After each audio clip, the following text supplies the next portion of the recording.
క్వాలిస్లో వచ్చారంట మేడం. క్వాలిస్తోనే గుద్ది చంపేశారట. క్వాలిస్లోనే తీసుకెళ్లారంట మేడం.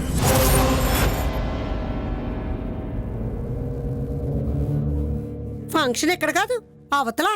మరి నువ్వెందుకు ఎక్కడున్నావు? అక్కడికే వెళ్ళు.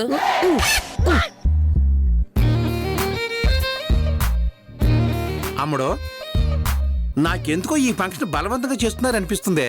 ఒక జనం లేరు, సందడి లేదు. ఒకవేళ మీ అమ్మ డబ్బులు ఇచ్చి చేయించుకుంటుందేమో నాకు అనుమానం. ఏదో ఒకటి లేనాన్న, పాపం ఏదో ఫీల్ అవుతుంది కదా, అవనివ్వండి. కానీ అమ్ముడు, మీ అమ్మ నా దగ్గర కూడా ఎక్స్ట్రా చేస్తుంది.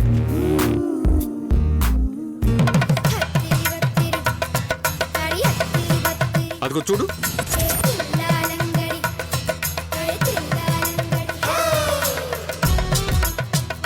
నడక కూడా మార్చేసింది.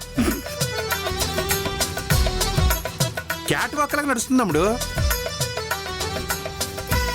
నాన్న మీరు కూడా అమ్ముతూ ఉండండి, వెళ్ళండి. ఏంటమ్ముడు అనేది? దగ్గరికి రానివ్వట్లేదు, కసురుకుంటుంది. కూరాకులు పురుగును చూసేట్టు చూస్తుంది నన్ను. చూస్తే చూసిందిలే నాన్న, మీరు వెళ్ళండి.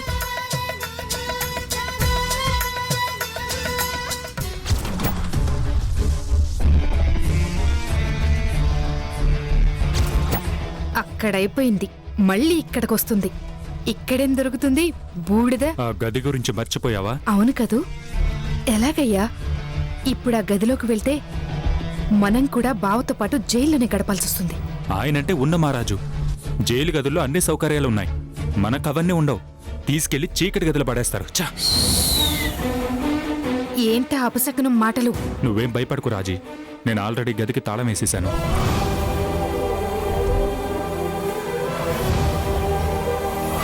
రాజేశ్వరి, ఏంటి ప్రోగ్రాం రాత్రికా? అవునమ్మా, భోజనాలు అయ్యాక స్టార్ట్ చేస్తాం. మరి భోజనానికి ఏర్పాట్లేం చేయట్లేదా? ఇలా తీరిగ్గా ఉన్నారేంటి?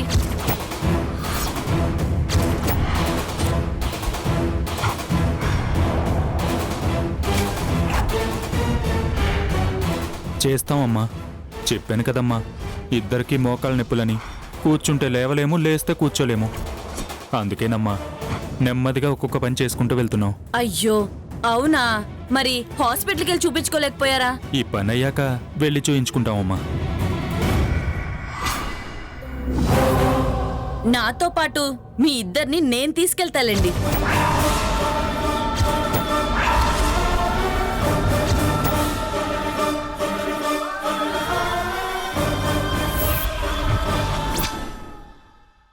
ఏంటి, నాతో పాటు రారా?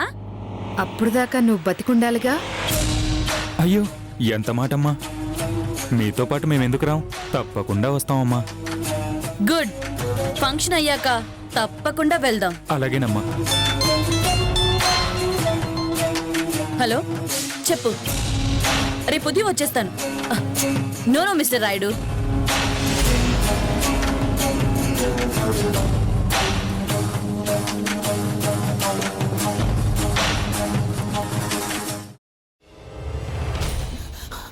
నువ్వు ఇంకేమన్నా చెప్పాలా?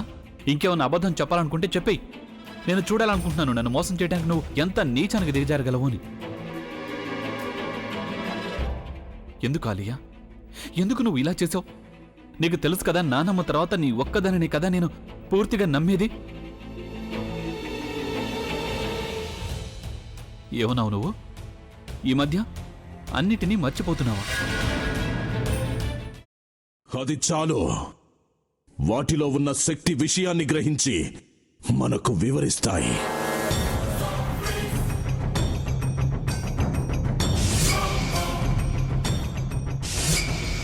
ఎవరు ఆ దండ విప్పొద్దు, గది తలుపులు తెరవద్దు.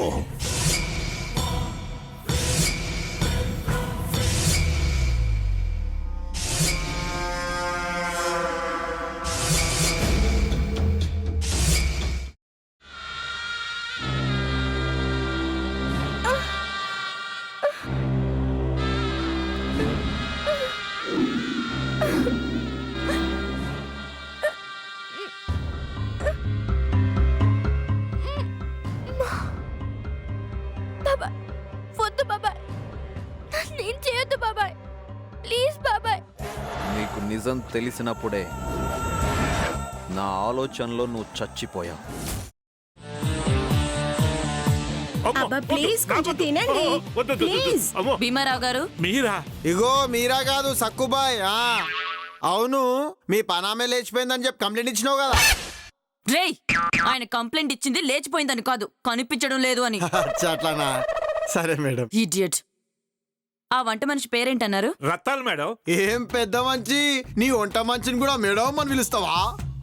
రేయ్ హాఫ్ బ్రెయిన్,